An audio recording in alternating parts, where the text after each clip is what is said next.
देश विदेश के तमाम खबरों के साथ एक बार फिर हाजिर है गीता के भगवान पर संतों की राय।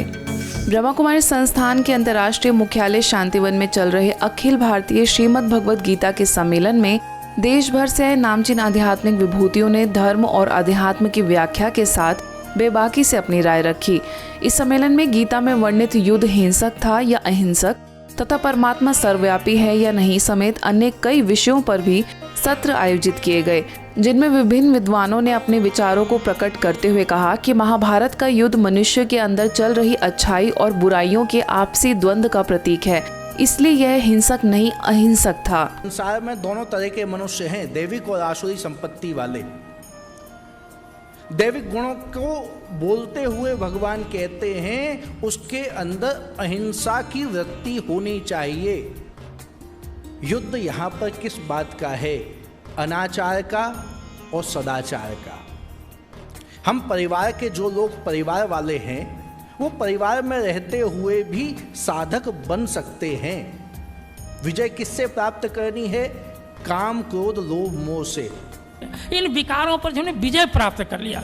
10 में से 8 पर जब हमने विजय प्राप्त कर लिया तब भगवान ने हमें मनुष्य बनाया।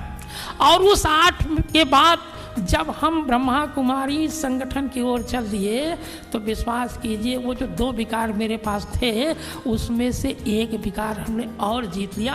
हम 9 विकारों के विजेता हैं। गर्व होना चाहिए आपको कि 9 विकारों पर जब विजेता हुए आप तब बाबा ने आपको स्वीकार किया है और स्वीकार करके आज माउंट आबू की धरती में बैठा कर आपका प्रशिक्षण करा रहा है। सर्वप्रथम गीता हमारी माँ है, तो गीता ये माँ है कि हमको परम पवित्र करके सीधा परम परमात्मा के गोद में जाके बिठा देता है। गीता हमको परम परमात्मा के गोद का अधिकारी बनाता है। ये गीता है, गीता की भूमिका हमको शुद्ध करना है। इसके साथ ही भगवत गीता के भगवान की विवेचना के साथ काफी गहराई से विचार विमर्श हुआ कि आखिर गीता का भगवान कौन है। इस पर सभी संतों महात्माओं ने अपने अपने विचार विमर्श किए।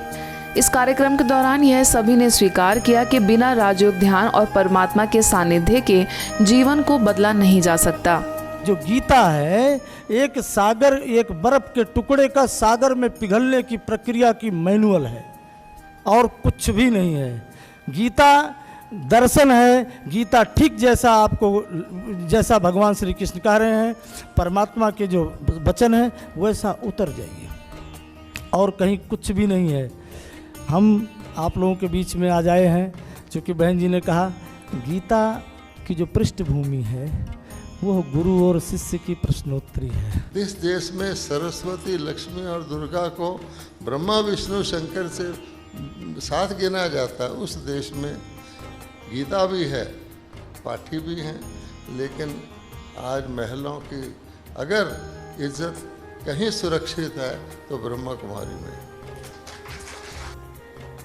उत्थान उन्मुख जहां से होना है ऐसे समय पर मैं फिर से आता हूं, यही सहज राजयोग सिखाने के लिए। और जहां से मनुष्य का पुनरुत्थान होता है, अर्थात आत्मा इतनी श्रेष्ठ आचरण करते हुए, अपने कर्मों को श्रेष्ठ करते हुए, अपने जीवन को श्रेष्ठ बनाते हुए इस सहज राजयोग से अपने जीवन को इतना सुंदर बना दिया जो स्वर्ग के योग्य बन गए। ब्रह्मा कुमारी संस्थान की पूर्व मुख्य प्रशासिका राजयोगिनी दादी प्रकाश मणि जी की पुण्य स्मृति के उपलक्ष्य में वृक्ष वंदन कार्यक्रम चलाया जा रहा है, जिसके तहत ब्रह्मा कुमारी संस्थान के तपोवन में वृक्षारोपण का कार्यक्रम आयोजित हुआ। इस मौके पर संस्थान के कार्यकारी सचिव बीके मृत्युंजय, ज्ञानामृत पत्रिका के प्रधान संपादक बीके आत्म प्रकाश समेत कई लोग उपस्थित थे। इस अवसर पर 161 पौधे लगाए गए तथा उसकी देखभाल से लेकर उसे बड़ा करने का संकल्प लिया गया। इस दौरान आने वाले दिनों में अधिक से अधिक पौधे लगाने का संकल्प कराया गया। नेपाल के काठमांडू में ब्रह्मा कुमारी की वार्षिक थीम सकारात्मक परिवर्तन का वर्ष की भव्य लॉन्चिंग की गई। इस भव्य समारोह का आयोजन नेपाल प्रज्ञा प्रतिष्ठान में हुआ, जहां नेपाल के उपराष्ट्रपति माननीय राम सहाय प्रसाद यादव जी ने शिरकत कर ब्रह्मा कुमारी के प्रति अपने दिल के उद्गार व्यक्त किए। यस प्रकार का ज्ञान योग्य जन्य आध्यात्मिक शिक्षाबाट व्यक्ति ईमानदार, कर्मठ, सक्षम, नैतिकवान, चरित्रवान बन्न गई मुलुक को सामाजिक, आर्थिक र भौतिक विकासमा समेत महत्त्वपूर्ण टेवा पुर्याउन सक्षम हुने विश्वास पनि मैले लिएको छु। इस अवसर पर भारत में स्थित संस्थान के अंतर्राष्ट्रीय मुख्यालय माउंट आबू से आई वरिष्ठ राजयोग शिक्षिका बीके उषा ने समाज को पुनः समृद्ध और सद्गुणों से भरपूर बनाने का संदेश दिया। वहीं काठमांडू जोन की निदेशिका बीके राज ने अपने आशीर्वचनों से सभी को लाभान्वित किया। वाणी अगर मधुर हो जाए ना तो सब कुछ अच्छा ही अच्छा नजर आने लगे। सबके बीच में, समाज के अंदर, हाँ, हमारे परिवार के अंदर प्यार ही प्यार विकसित होने लगे। तो इसीलिए आज ये रियलाइजेशन करते हुए कि इस वाणी के अंदर मुझे सुंदरता, मधुरता को भर देना है, ये चेंज लाना है, पॉजिटिव चेंज, और वाणी को इतनी मधुर कर दे जो हमारे परिवार के अंदर जो प्रेम, शांति, खुशी, आनंद पुनः फैलने लगे और प्रवाहित होने लगे। समाज जरूर बदल जाएगा। अभी ये भोर का समय जाने वाला है, सत्य का संसार आने वाला है, इसीलिए जागना और जगाना हमारा कर्तव्य है, हमारा धर्म है, हमारा नियम है। इस समारोह के बीच स्वागत नृत्य से लेकर अन्य कई लोक नृत्यों की प्रस्तुतियों ने कार्यक्रम में चार चांद लगाए।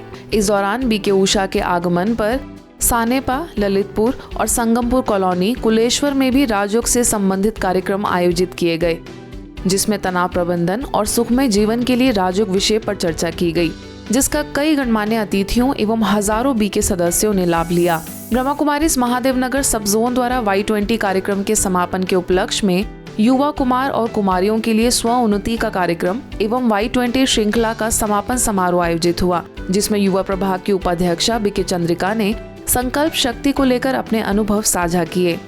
इस अवसर पर मुख्य अतिथि के तौर पर आए सहायक आयुक्त विशाल खनामा, विख्यात चिकित्सक डॉक्टर शाश्वत दीवान, नीमा विद्यालय के प्राचार्य सहदेव सोनगरा ने भी युवाओं को प्रेरित किया। वहीं युवा प्रभाग की राष्ट्रीय संयोजिका बीके कृति ने Y20 के अंतर्गत हुए कार्यक्रमों की जानकारी दी।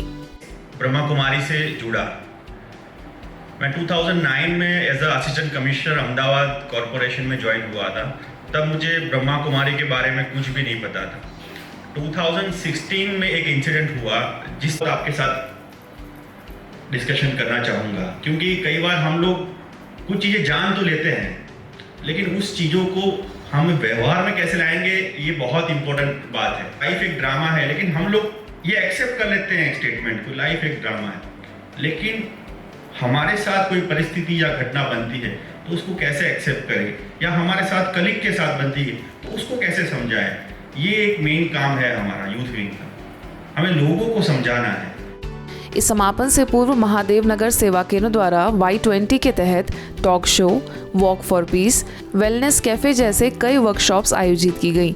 वहीं स्कूलों में हुए कार्यक्रमों की बात करें तो ज्योति संघ, नीमा, निर्माण, गुजरात विद्यापीठ शिक्षण समेत अनेक स्कूलों में भी कार्यक्रम सफलतापूर्वक संपन्न हुए। इस दौरान हजारों युवाओं ने मूल्यों और संस्कारों की शिक्षा लेकर अपना भविष्य उज्जवल बनाने का संकल्प लिया। आज के बुलेटिन में बस इतना ही। देश विदेश के अन्य खबरों के लिए देखते रहिए मधुबन न्यूज़।